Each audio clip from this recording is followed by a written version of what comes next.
Today on Straight Talk Africa, the Voice of America recently covered the Grace Hopper celebration, a major conference held in Orlando, Florida. The world's largest gathering of women in technology took place last week, and the VOA was there. That's coming up next right here on Straight Talk Africa. Hello, welcome to Straight Talk Africa, live from the Voice of America studios here in Washington. I am Shaka Sali.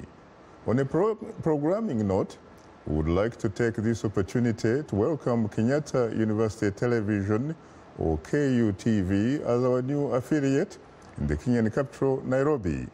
You are most welcome to our Straight Talk Africa family. And hello to our viewers and listeners on the continent and around the world. I'm Ayan Bior, your social media reporter. Today, it's a conversation on women in technology. And coming up later, our audience has weighed in on our topic through emails, Facebook, and Twitter comments. I'll have your ideas and reactions ahead on Straight Talk Africa. 18,000 women from around the world gathered last week in Orlando, Florida, to talk about technology issues and how women can play a bigger role in shaping the industry's future. The Grace Hopper celebration of women in computing is the largest meeting of women in technology worldwide. We have two reports. First, here is VOA's Michelle Quinn. Here in Orlando, Florida, where tourists usually come for the palm trees, shopping, and theme parks, 18,000 women recently converged on the city's giant convention center to talk about technology. With women making up nearly 23% of the U.S. tech industry's workforce, it's time for women to play a bigger role in the industry, said Melinda Gates. Well, it's time the world starts recognizing that the next Bill Gates might not look anything like the last one, and that not every great idea comes wrapped in a hoodie. This isn't your typical technology conference. There's childcare provided. At some of the career booths, women are ready to vamp it up while promoting a new cloud computing service. It was a chance to talk about artificial intelligence and funding for tech companies, as well as changing the industry, bringing more women into technology and seeing women advance. I mean, it's been a really amazing experience. For me, it's been wonderful to hear women that are successful in different fields sharing with me about their path, their journey, how they got to where they were, how they were able to seek out mentors, seek out sponsors within their companies, and be able to get valuable feedback to help them in their careers. Silicon Valley and the tech... Voice of America held a town hall at the conference. On the program, women talked about the progress that has been made and how far there is to go. Simply because they're women? And I spend a lot of time talking to managers about conscious actions they can take. Here's a very simple one. When you have an open role, post it instead of tapping those people on the shoulder that you naturally know and are part of your network. Being CIO at Intel and being at the middle of the ecosystem in Silicon Valley and working across many industries, it's exciting. And I personally want women to be more represented in that. Deborah Barabiche, a physicist who grew up in Mexico City, said her parents didn't support her interest in science, but she pursued it anyway. Don't let anyone ever tell you that you cannot achieve your dreams. Keep that with you. You're the only one that can make your future. Nobody else will do it for you. So seek mentors, do whatever you have to do, study like crazy, be very entrepreneurial and craft your path, because you will be the only one that will get the fruits of your own labor. Attendees say that, being among so many other women in the tech industry, they felt supported, whether it was to pursue a technical career or to change their organizations. I'm just encouraged to continue to work hard in my field, to be known for something, putting my best, to be a good role model to others, mentor other people coming after me. And I want to be you in the future, so...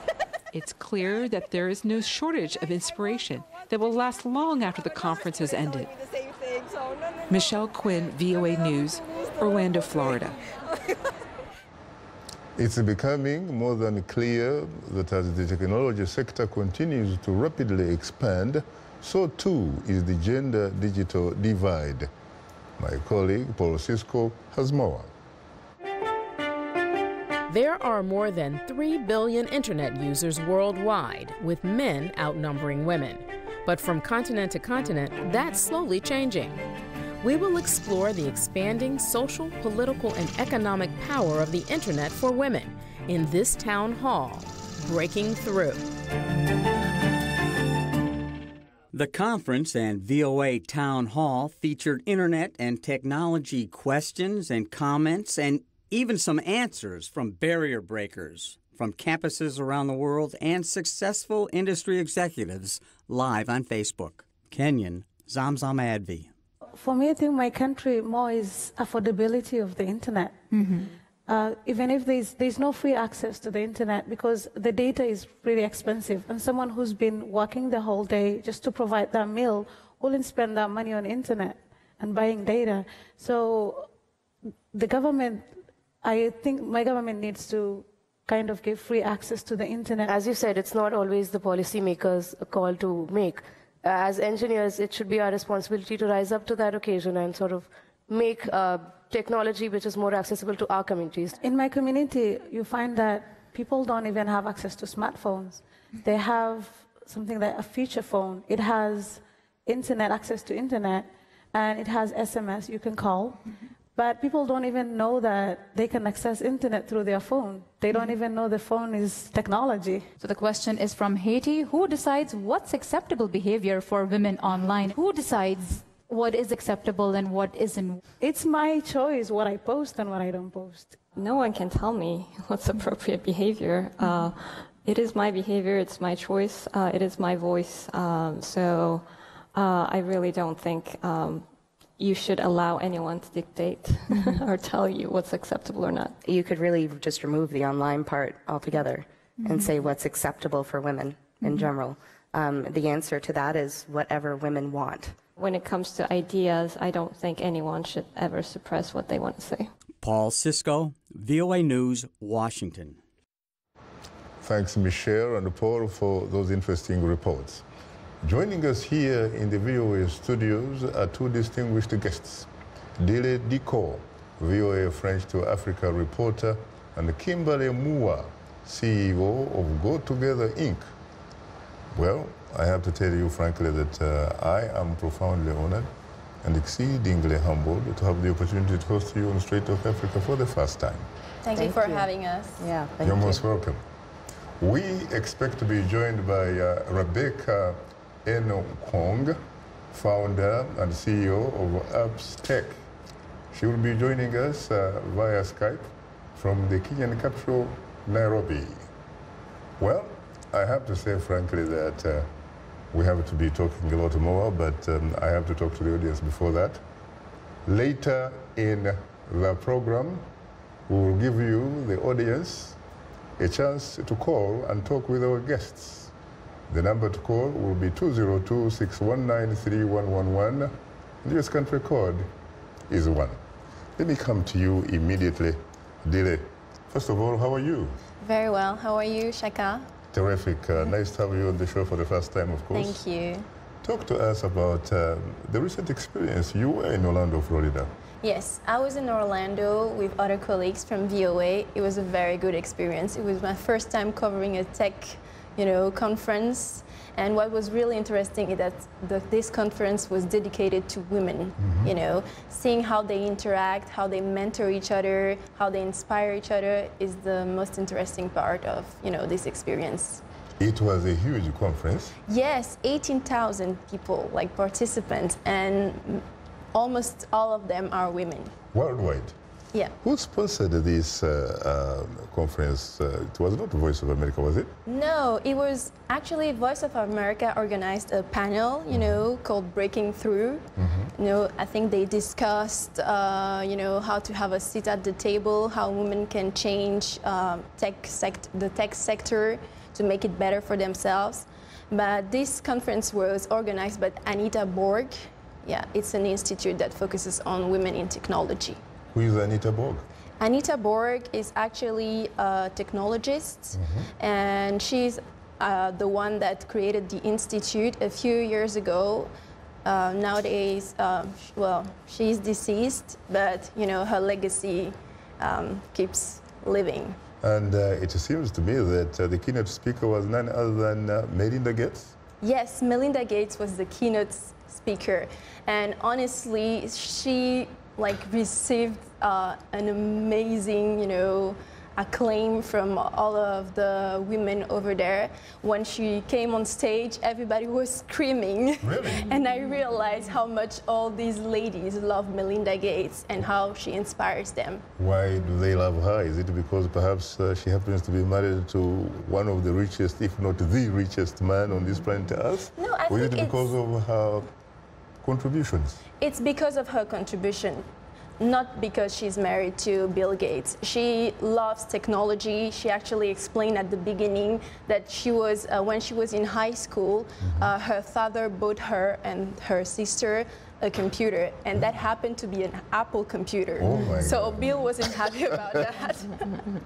So she explained her relation with technology, and it's her contribution that makes her, so important to other women. Very interesting. Well, Kimberly, you watched the video. Yes. Your reaction? Were you impressed? Very impressed. I actually heard about the Grace Hopper celebration a couple years ago at a tech inclusion conference in San Francisco. I met someone from their staff. And I had just a glimpse there of the work that they're doing to help bring more women into technology. So overwhelmed at the response of the number of women that were there, and really all the topics that they called to the forefront, and the women that they honored who are taking bold steps to be a part of the technology ecosystem. This was a global conference, correct? Yes. Did it look like a global conference to you, really? Did it look like a UN plenary session or a microcosm of the world as we probably know it, really? Well, since I wasn't there, I couldn't see everyone. But for the videos that I did see, it looked like it was a very good cross-section of the world. Did it? Yes. How representative was this conference? For example, Africa. How was Africa represented? Well, honestly, Africa was not as well represented as other countries, for example, or other continents. For example, Asians and Americans were, very numerous at this event. But Africans, I'd like to talk about Marie-Claire Mourakatete. I had the opportunity to interview her. That sounds like a Rwandaise name. Yes, exactly. Yeah, Marie-Claire is from Rwanda, and she's actually one of the 3 awardees this year from the Grace Hopper Conference, and she received actually an award for her contribution. Yeah. Very interesting. She has a project that focuses on young girls who want to work in the tech sector in Rwanda. Dile, what surprised you as you covered the conference?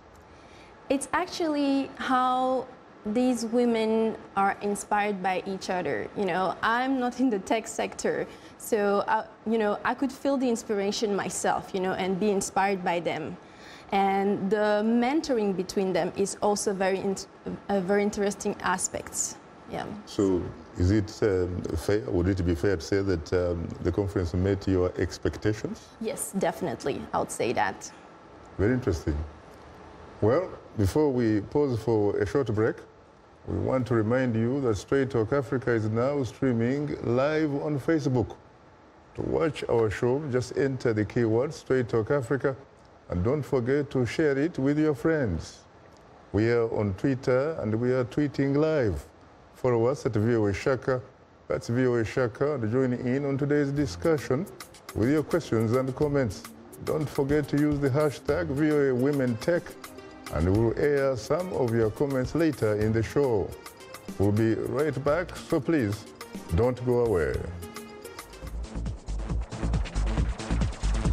We are able to touch on things that are important to people on an everyday basis. We hope that our viewers are getting inspired when they watch our show. They're getting a view of the world from a different perspective, things that perhaps are not in their immediate vicinity.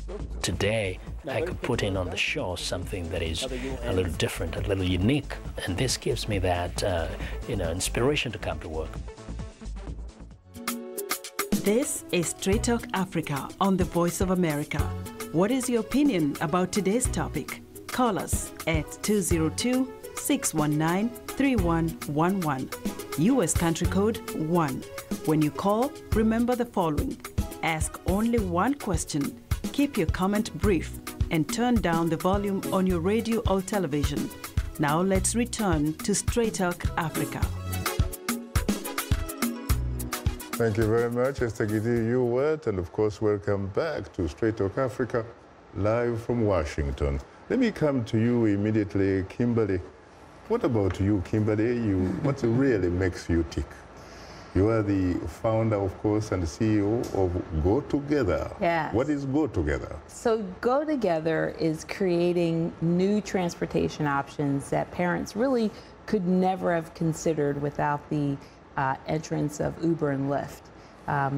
Transportation for families has basically been the same for years in our country in particular, but across the world. And so parents have reached out to friends and families and friends of friends in order to get their kids to and from school or anywhere. Well, now that schools are, the options are more schools available for students, more activities, parents are just crazy with schedules. And so Go Together is going to create, and already has created, a platform for parents to meet each other, to carpool, for kids to walk together or bike together. And so our big vision is to be the go-to resource for parents. So when they pick up their phone, to have a option to just press the button and figure out what is the best source of transportation for their family. What is the response so far? It's pretty awesome. So we're an early stage startup, and we have a software platform that's called Carpool to School, and it is currently in 41 schools across the U.S. in 19 states, and we have over 15,000 users on our platform. And I was doing a bit of research about you, and I ran into this idea that it was, in fact, inspired by your sister or something. Isn't that something? Yes, it was. How? It was. You must have loved your sister so much. And I do, as a matter of fact. We were at what looks like a kitchen table like this one morning, and I was looking to be able to have a little side job of making a little money, and she was trying to figure out how to get my niece to and from school and from practice, and she looked at me and she said, you know what?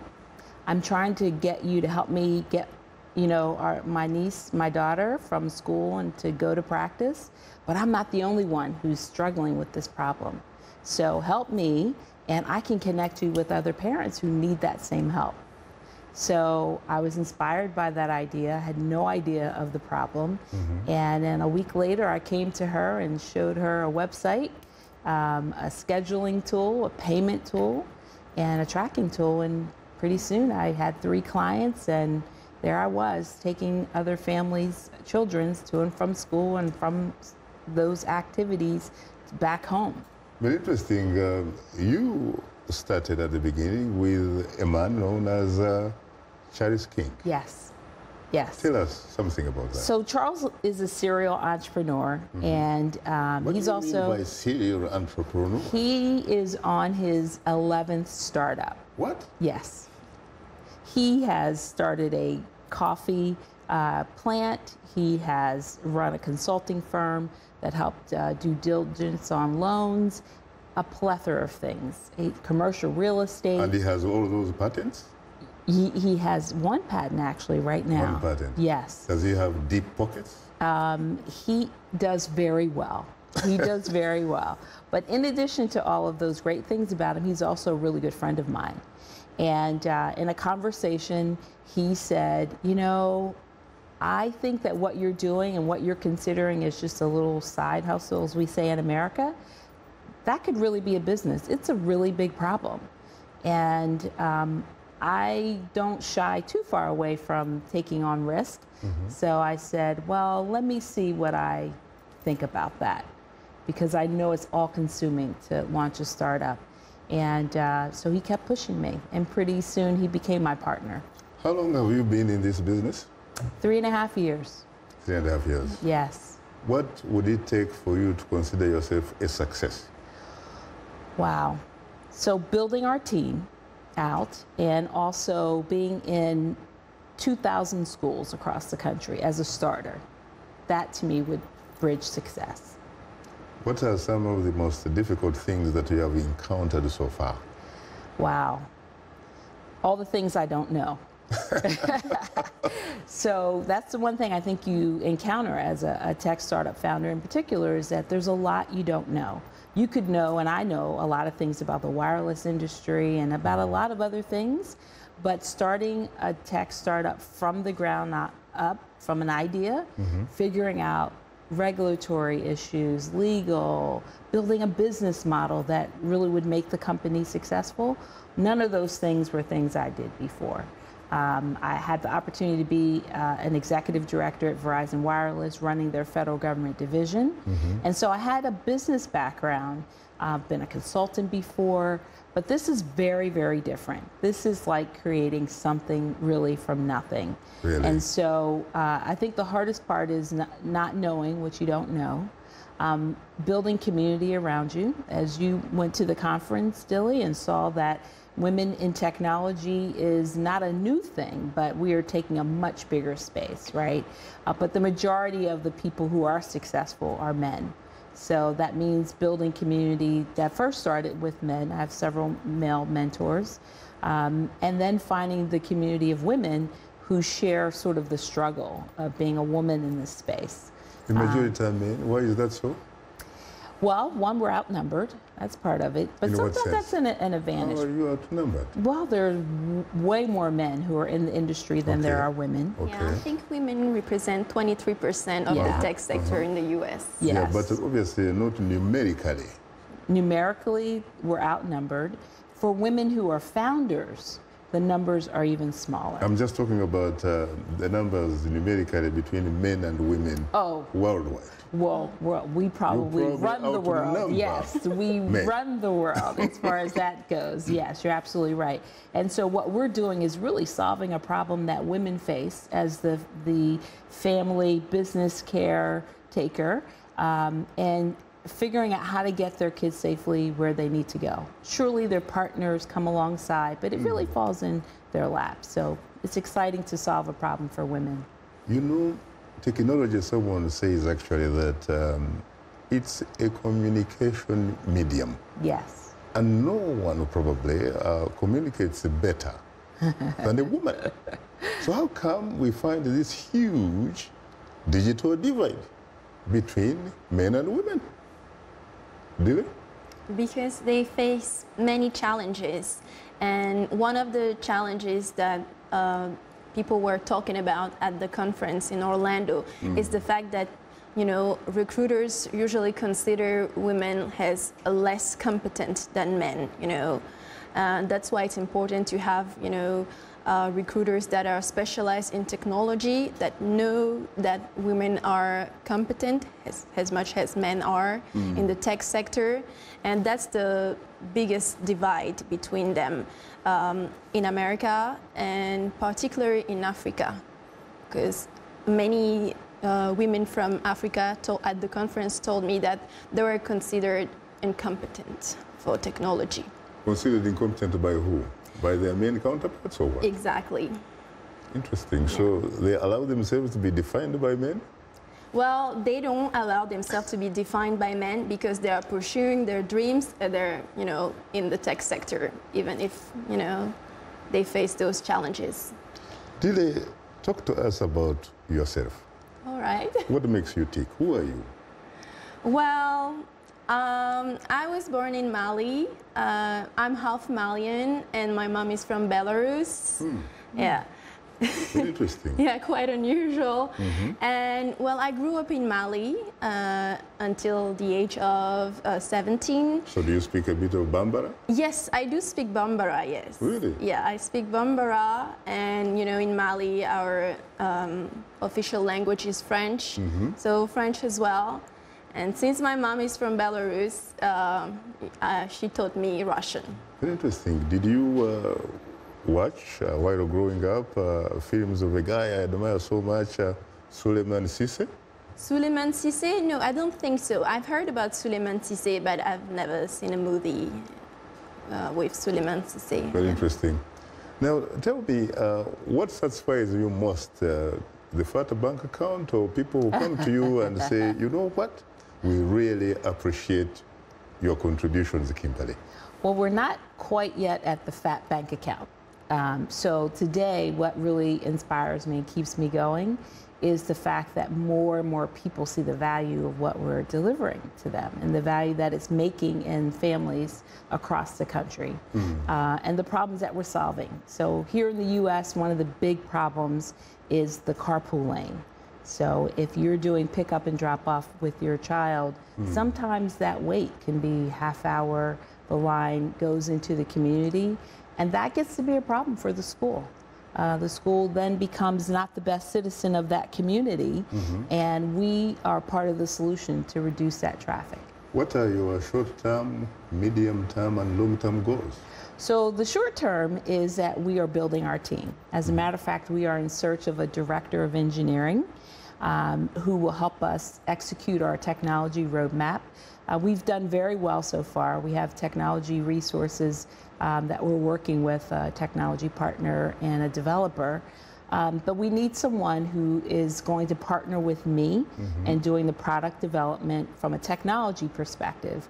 I keep a close relationship with all of our customers, and this person translates those needs and ideas and uses technology to make those things happen. So building out our team and also raising capital. And what would be your preference in terms of that particular choice, that particular individual that you're looking for? Would it be a man or a woman? Does it really matter? Well, it doesn't really matter, but it matters. One of the things that I want to do is be a part of the ecosystem that is employing women at higher levels within technology. And so as a matter of fact, the first person who submitted their resume, in fact, was a woman. And she's more than qualified to do the job. So I would like to see a woman in that seat. Kimberly, how can this situation of this huge digital divide between men and women, how can it be overcome? Time is one thing. Access to capital. As a woman raising money in this community, there are a couple of things that we have to change the game on, and that is, like most of us, when we're building community, we identify with those people who look like us, who follow around in the same circles that we do. And for many of the people who have the access to the capital, we're not part of their life outside of maybe family members. And so it's really being more inclusive and building relationships with us, seeing that we're solving some significant problems that are happening across the world, and being interested in making sure that we're successful. Well, and we talk about, of course, the digital divide, and we talk about men and women. What about black women? Yeah. So you said there are 23% women in the technology space. Is that worldwide? In the U.S. In the U.S. The U.S. Yeah. So in the tech space as a founder, that number is 2%. 2%? Women of color. As founders. African as founders. Now, when you say women of color, obviously it goes beyond black women. Yeah. Well, no, this is specific to African American women in the U.S. 2%. Interesting. You know, when you go across the continent, you experience a lot of traffic jams. Yeah. Do you ever think about possibly venturing globally and perhaps, in fact, I'm so glad Africa? You said that. We actually get requests from other companies and school systems to use our platform. So already we've been contacted by a group in Milan, Italy, and Luxembourg, a lot of interest from India, a lot of interest from Singapore. Wow. So we are going to make sure that we position our product in such a way that we can license it across the world. If someone wanted to benefit from your product so far, how do they access it? Well, they can go on to our first product in the market, Carpool to School, at www.carpooltoschool.com, and kind of get an idea of the problem that we're solving. So our customers are schools, whether it be a single school or a school district, and we'll do a demo with them to show them our platform and how it works. We basically help the school create a trusted community between parents, The school approves every user. And once all the users are approved, they complete a profile, and within seconds, they can see all the families who are nearby, and from there start scheduling carpools or walking or biking together. Very interesting. You are tuned into Straight Talk Africa. We'll have more of a discussion in a moment, including our social media segment. So please, don't go away.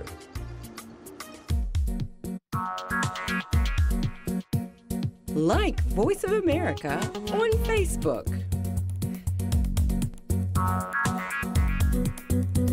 Follow VOA on Twitter.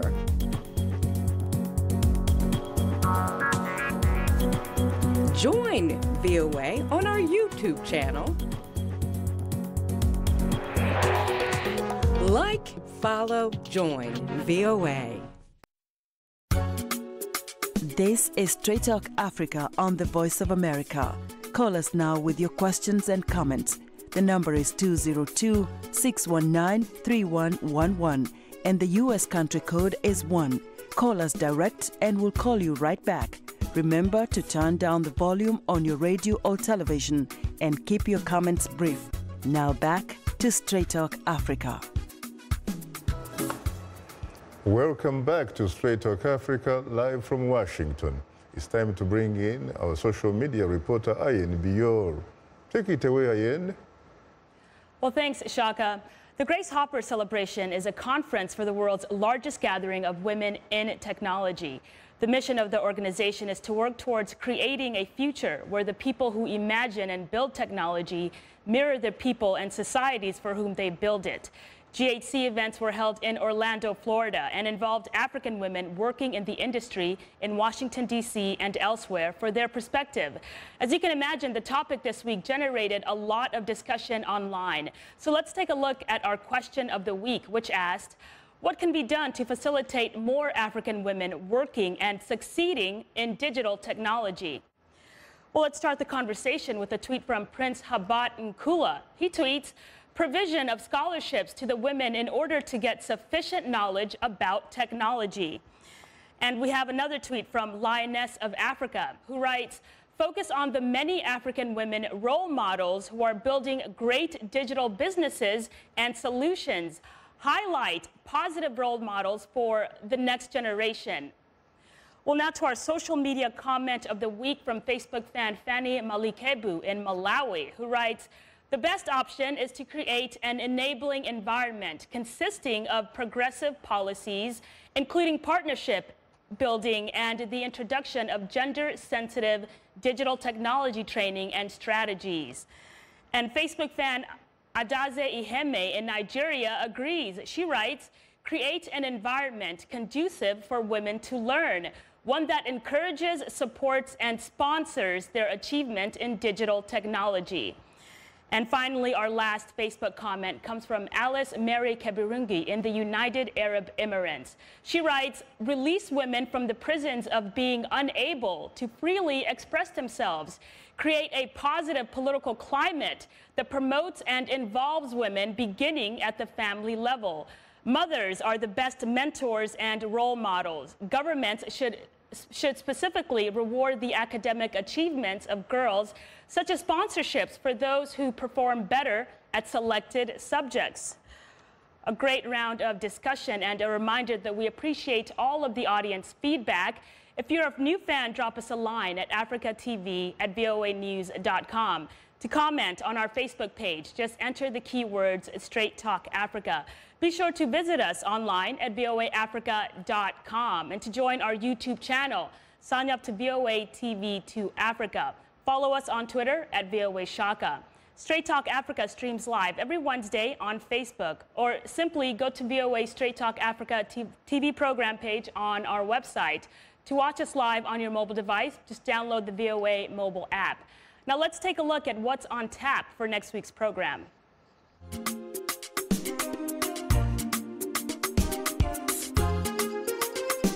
On the next, Straight Talk Africa, an in-depth discussion on the unpredictable nature of Africa's presidential politics, from Liberia's peaceful transition of power to uncertainty in the Democratic Republic of Congo to confusion in Kenya. A conversation on the continent's unsettling elections on the next Straight Talk Africa.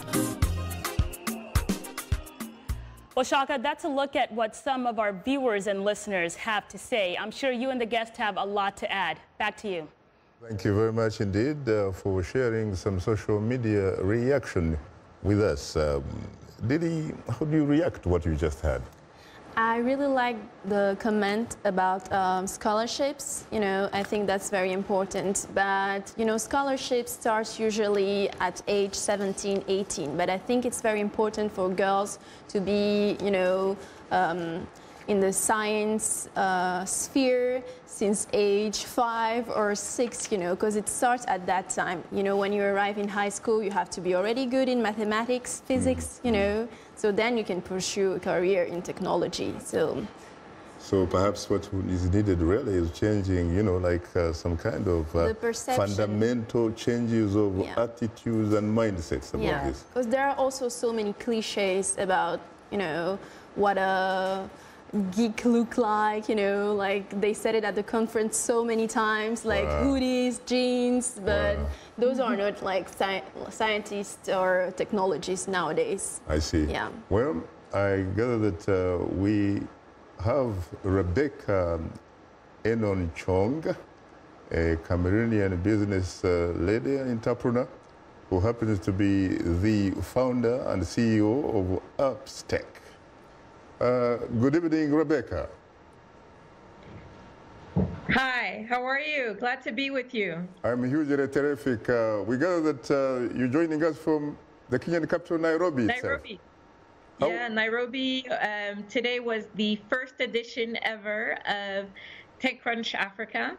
But TechCrunch, people might know it's an organization that sponsors what they call Battlefields, which is a competition of technology startups.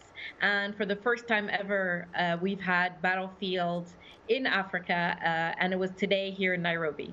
Now, Rebecca, who inspired you to get into technology? I think that the technology itself inspired me. I was able to touch and feel technology from a very early stage, and I just fell in love with it. So I think that I just was always attracted to the technology itself, and was never discouraged from using technology or even playing with technology. So it's always been a part of what I am. You've been in this business for quite some time, so obviously you must consider yourself a success. What would you say is the secret, really, your secret for success? Well, I wouldn't go so far as to call me a success, because I think I still have a journey to continue on. I still have a lot of things I'd like to do. But I think that some of what has kept me in business for so long, Upstech is now 18 years old. And I think it's being able to sustain difficult periods, difficult times, overcome obstacles, and always stay positive. Always be positive. Always stay positive, yeah. I gather that you sit on the board of VC4 Africa. Yes, I do. I am involved in several organizations that are promoting and supporting technology innovation, technology entrepreneurship, and investment in African entrepreneurs and African technology startups. As I did a bit of research about you, I saw that you were chosen as one of the 2013 Africa Power Women. Can you tell us a little bit more about that? Wow, that's a while ago. I remember that, yes. So I think it was very interesting. It was a very interesting, it's the Women Innovation and Enterprise Organization in South Africa. So it was a conference, actually, that was for women, by women, And so women from all walks of life came together, and some of us were provided with some awards. But I think it was very interesting to have this conference that was for women. And you know, going back to the earlier conversation about Grace Hopper in Orlando last week, I was also there. I was present. It was a real inspiration to see so many women come together that are in technology, that are technologists, that are engineers, that are scientists, and that are in the middle of innovation. It was really exciting to see so many of these women. 18,000 people were in Orlando for the Grace Hopper conference, and it was an inspiration to me. Many women, of course, were in Orlando, and yet, of course, we gather that Africa was very, very underrepresented. How can we improve that? Well, I think that we as women, we can't wait for other people to improve it for us. So we need to believe in ourselves, first of all. So the woman believing, Rebecca, needs to believe in Rebecca as a start. But also we need to believe in each other and support each other. And I think what we started to see is these women investment funds that are being developed, not only in the United States for Black women, because, you know, and we said it earlier, that the investment in Black technology startups, the Black women-led technology startups, we can actually count the number of women that have received over $1 million, and it's not acceptable. So we need to go back and say, okay, how do we fix this? We can either wait for other people to decide that we're worthy of their money, or we can put our money where our mouth is. And I think on the continent, so, you know, within the last few years, we've seen the development, and this is still nascent, but it's still growing. It's growing, of angel investment groups, right? Angel networks. And so, for instance, the creation of ABAN, which is the African Business Angels Network, which is an organization that's promoting investment from Africans for Africans. And within that context, there's a group called Rising Tide Africa. And Rising Tide Africa are women that are co-investing with women. So it's a group of women that are investing together. So the more experienced investors with newer investors and investing in African startups. And I think that's how we have to change we can't wait for other people to come and decide that they should invest in African women startups. Rebecca, when I asked you the question as to who inspired you, you responded that it was technology itself. But isn't there really any particular individual or individuals that lent their shoulders to you so that you could climb on those shoulders in order for you to see a little bit further? Yeah, you know, when I was starting, so I started my company in 1999. And when I was starting, there were no people that looked like me, right? So I did not follow an African woman or a Black woman. It was a very new territory that I was entering. And I think that because I didn't really think about it, I didn't really realize, I didn't, you know, wake up and say, oh, I don't see any women or anybody that looks like me. But I think from childhood, I do remember one time I saw a magazine, and I can't tell you who was on the cover of that magazine, but it was a Black woman. And it was the first time I'd ever seen that, ever. And I remember taking it as a child, taking that magazine and sleeping with that magazine. And my mother was like, what are you doing with the magazine in the bed? But she didn't realize that to me, it was like a dream. I'd never seen anything like that before. And so I do believe that symbols are important. And that's one of the reasons that, you know, in addition to my company responsibilities, why I'm so active in trying to build out the technology ecosystem, try to make it easier for women that look like me or people that look like me to break into the technology business. So would it be fair then to say that you are actually in the business of mentoring people who look like you? Yeah, I do try. I do very much try to support African entrepreneurs, male and female, but especially female entrepreneurs, for sure. You know, and I do that in different ways. We have a set of incubators, tech hubs in Cameroon called Active Spaces, so African Center for Technology, Innovation, and Ventures, that are one in Douala, one in Boya, and we support technology entrepreneurs, both male and female, in those spaces. I'm also a co-founder and current president of Cameroon Angels Network, which is an investment vehicle. And so we actually are a group of angel investors that want to put our money where our mouth is and start to support these startups, not just through the infrastructure of having a tech hub, but also supporting them financially.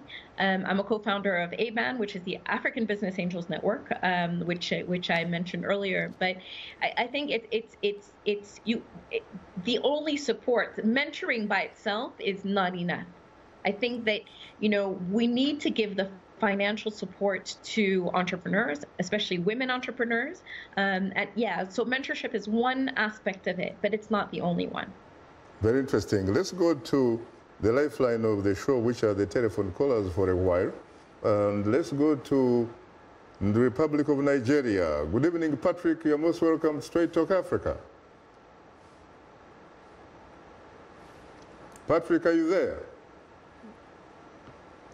Well, it looks like Patrick is not there, so let's go back to Rebecca in the Kenyan capital, Nairobi.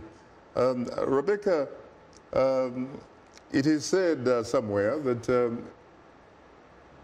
just hold on please. Patrick, are you there? Yeah, I'm there. I see. Yeah. I'm sorry that I couldn't hear you earlier. What is your question, sir? Yeah, my question is that a research work has shown that you cannot transfer technology, rather you can steal it. Madam, how can one get connected with your entrepreneurial program network?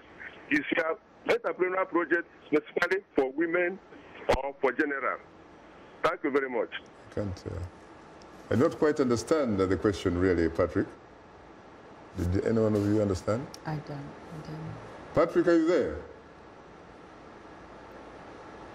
I'm sorry that I could not really understand the question. Is it true, Rebecca, that in the beginning you were partly inspired by some white men?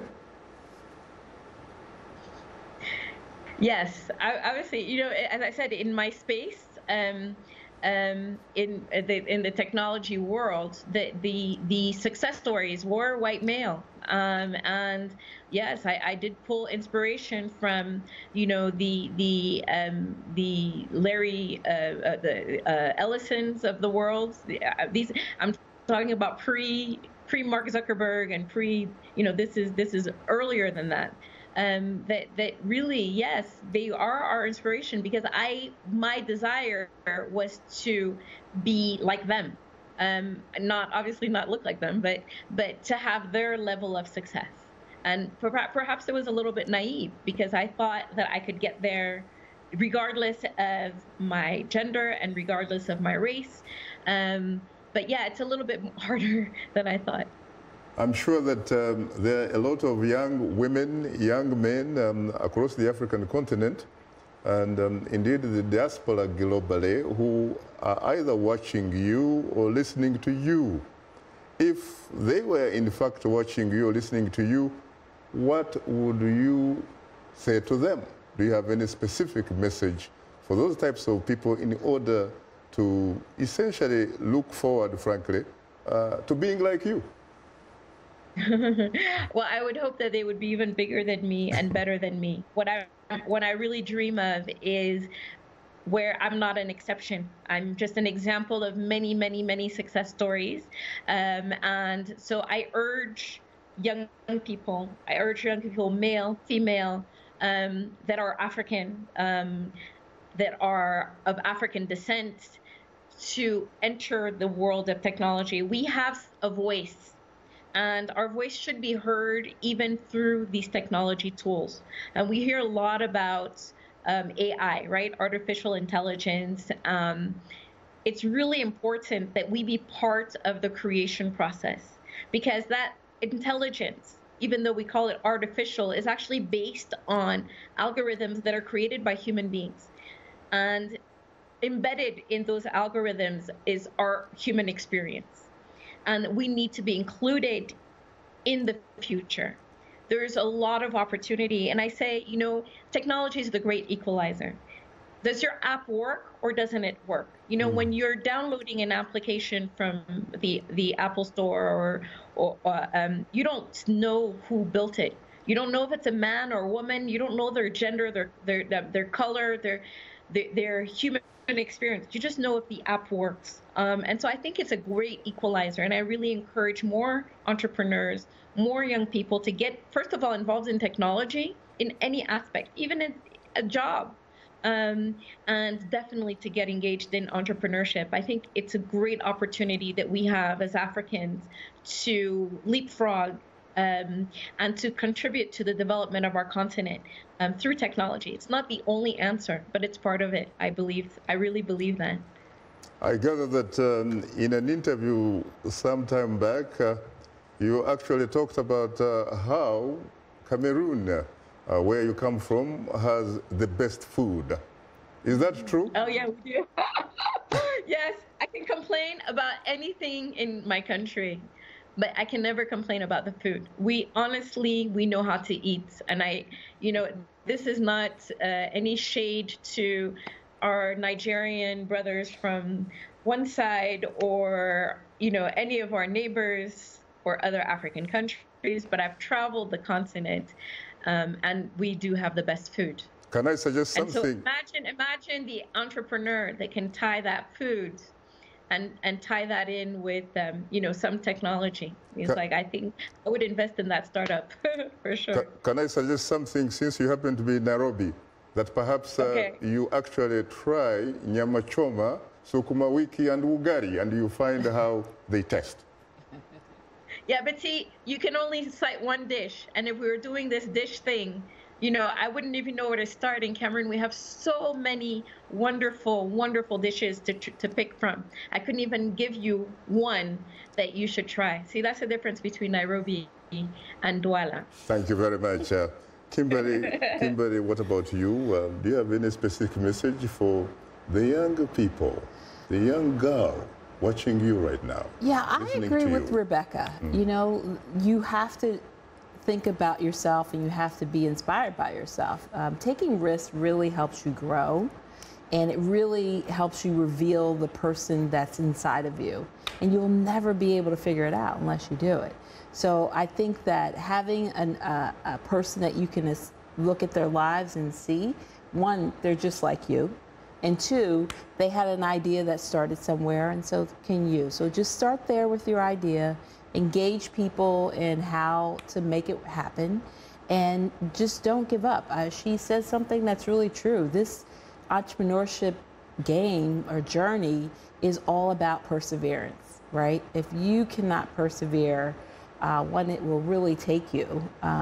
But if you can hang on, and you do that through your community, you do that through, for those people of faith, prayer, you do that through reading other people's stories, but you've got to persevere. So would it be fair, for example, someone to say you identify what you want, you look for the appropriate tools, you focus like a laser beam until you get where you want to go? You have said it well. Really? Yes. Interesting. What about you, Dilly?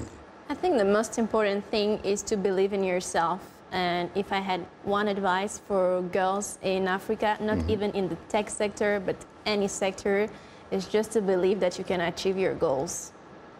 Can I share something with you? I went to Nairobi, Kenya. Really? And to Rwanda as part of our trip. And I was asked to speak to some teachers that were part of a school that was outside of the slum that was there in Nairobi. I'm forgetting the name of it at the moment.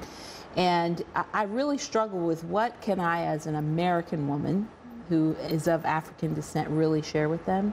And I think what I walked away from that conversation was saying to them, believe that what you really want to do can happen, and inspire the girls that you're around, because you're the only picture they get to see. So if you take a step, you inspire them to take a step. And just because America might seem like the end game for a lot of people, it really isn't. That they can make a difference right in their community. You know, Kimberly, women complain about the fact that men actually are probably responsible for holding them back. But what about the fact that whether you are a man or you are a woman, you are actually a product of a woman. You stay 9 months in a woman's womb. Yeah. A woman is the one that is directly responsible for socializing you for the most important, probably first 10 years. It is the woman, in fact, who decides what you become. I remember my mother telling me, you can't behave like this, you're not a woman. Telling my sisters, you can't behave like this, you're not a man. Isn't that probably where the problem actually begins? Because it seems to me women have a lot of power. We do. But what I think happens is that at some point there's a socialization that happens where we get pointed to one thing or the other. And men are encouraged, young boys are encouraged to focus their attention in certain ways. And I think we should raise children to think and do whatever it is possible. Yes. You agree? Yeah, because some things seems gender appropriate, particularly in traditional cultures, like in Africa. But I think the change has to happen in our mentalities. Interesting. Rebecca, are you there? Yes, I'm here. You have the last word. 1 minute.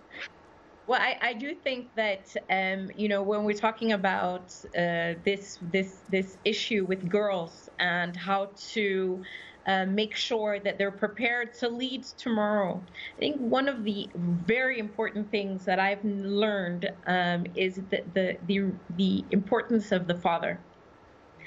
Fathers, when they believe in their daughters and they show their daughters that they believe in them, and they encourage them, and they push them, and they challenge them, they create the leaders of tomorrow. They create very confident women.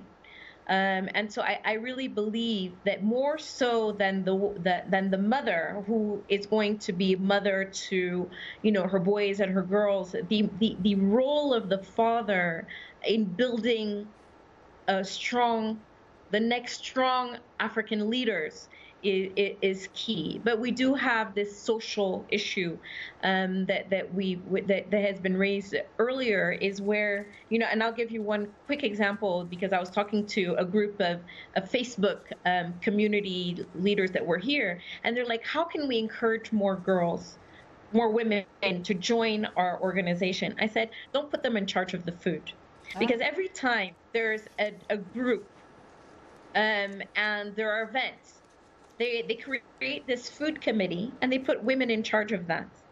And I think that you're devaluing, not that being a food committee is bad, but the men should be in charge of the food committee and let the women run the rest of the event. So I think that those are some of the practical things that we can do to encourage more girls to take leadership roles. In technology. Unfortunately, time happens not to be our best ally. On that note, thanks to our distinguished guests, Dile Diko, Kimberly Mua, and Rebecca Enekong, who joined us live via Skype from the Kenyan capital, Nairobi. Thanks to our affiliate stations, along with our viewers and listeners. For many of our Voice of America radio affiliates, Learning English is coming up next. And tomorrow morning, it's Daybreak Africa with James Bate.